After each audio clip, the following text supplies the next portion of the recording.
Australia wants to play a bigger part in the space race, committing $150 million to support NASA's Moon to Mars mission. The money, rolled out over 5 years, will go towards helping companies develop niche technologies for space, including robotics, communication and artificial intelligence. The US wants man on the moon by 2024. Prime Minister Scott Morrison says Australia is ready to play its vital role. It takes a team to take people to the moon. It's certainly going to take a team to take people to Mars. We're joining NASA's campaign, Artemis campaign, to return to the moon and to go to Mars. The Australian government will commit $150 million over 5 years to support the mission and related activities, and I expect that's just where we're going to begin. This investment through the Australian Space Agency will give Australian businesses and researchers the opportunity to bring our capabilities to NASA's Moon to Mars mission. And it will give Australian businesses the chance to compete for a place in growing international space supply chains. It's hoped Australia's space sector will triple in size, creating around 20,000 extra jobs by 2030. To discuss this and more, I'm now joined live by Brad Tucker, astrophysicist and cosmologist at ANU. Brad, thank you for joining me this afternoon. No worries. Firstly, what does this contribution mean for Australia? Look, I actually think it's quite a big deal. So, firstly, I think there's two key elements to untangle here. First, us joining the plan to work with NASA as part of Artemis.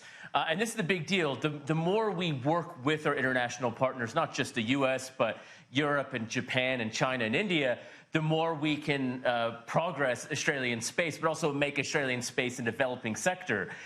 The confirming of money, essentially, from the Australian government to invest in that technology here is actually a very big deal, because usually it's really hard to prototype things. It's hard to have an end purpose from some of the very cutting-edge technologies.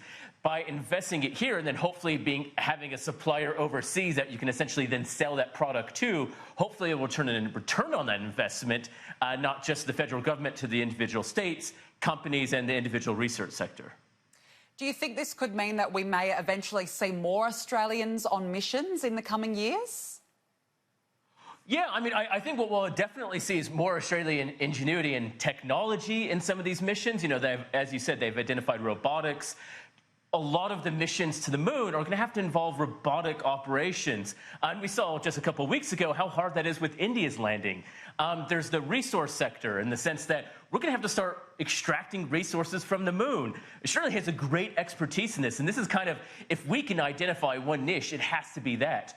But even as far-reaching areas as, say, medicine, we sometimes forget we have to send the people to the moon and onwards to Mars. And one of the things holding back that is our knowledge and our treatment of humans in space. And right now there's a group here in Canberra, ANU, specializing in doing this and working with NASA in the future with this agreement will actually expedite those goals. So not only, I think, will help put people on the moon and potentially on Mars, but I think not only, and seeing Australian technology, there might be an Australian astronaut in there down the road. The Prime Minister did say that Australia is ready now to play its vital role in this. How big is this in terms of space on the global scale? Look, I think what we've seen is that the space sector's really changed in the past 5 years. As we were talking about a few weeks ago, before this year, 2019, only 2 countries have attempted to land on the moon, and now we've had Israel, India, and China. The race is really heating up, and I think this is partially a way of ensuring Australia doesn't get left behind, and that is a real worry and how quickly space is moving on. So what we can do now is say, all right, well, not only do we have money internally to build things, because that's always something that's needed, but we have those clients overseas that we could work with to expedite these missions and actually move forward. So I think I've seen, my Twitter feed has been full all day of a lot of people excited about what this means for Australian researchers, companies, and also students. The people who are working on it now, and in 5 and 10 years' time, will be leading these fields. Certainly is great news. Brad, on another matter, 2 big pieces of space debris have narrowly missed each other. How dangerous could this have been? So this is a really big worry, is that there's a lot of stuff in space. So, there's about 300,000 pieces of debris. Now, most of this is small. Very few things are these huge satellites like these 2 that are completely uncontrolled. Now, they just miss each other, and they had about a 5% chance of hitting, which in space terms is really big. Because when two things collide, they break apart and produce more things, and those get stuck orbiting the Earth. Now, put this into scale, the US space shuttle had bulletproof glass, and a flake of paint created a hole 5 centimeters deep in bulletproof glass of the space shuttle. So you do not have to be very big to cause a lot of damage. So if we saw two collisions, or a collision between two satellites, this would have produced a huge amount of debris and actually cause a really big impact for future space travel. Wow, and is there any way to prevent this sort of thing from happening again? Yeah, I mean, in 2009, we actually saw the first crash between two satellites, and that really started to change the space community's way of thinking about how we deal with space debris. And so there's kind of two categories, the big stuff and the small stuff.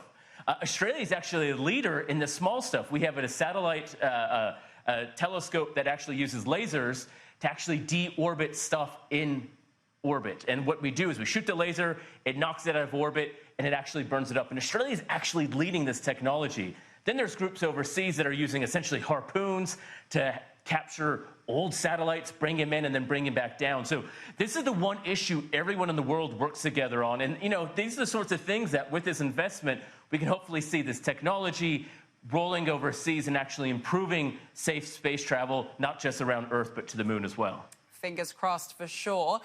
Brad, a collision between two asteroids 466 million years ago triggered an ice age. This sounds very fascinating. Take us through this latest discovery. Yeah, so, you know, scientists are essentially looking at the dirt. They're looking at the ground, and they looked at a layer at 466 million years ago when there was a known ice age, a known cooling period. And they eliminated all of the rock from Earth, essentially, and they looked at the stuff that came from space. And it appears that the entire Earth was showered in space dust. And the only way to get that much is if two asteroids collided, not with the Earth, but around the Earth. They collided in space, rained down a whole bunch of dirt on the Earth, and this actually blocked out the sun.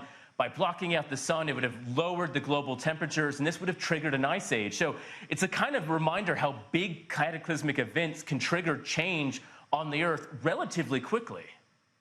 Brad Tucker, always a pleasure to speak with you. Thank you so much for joining me this afternoon. Thanks.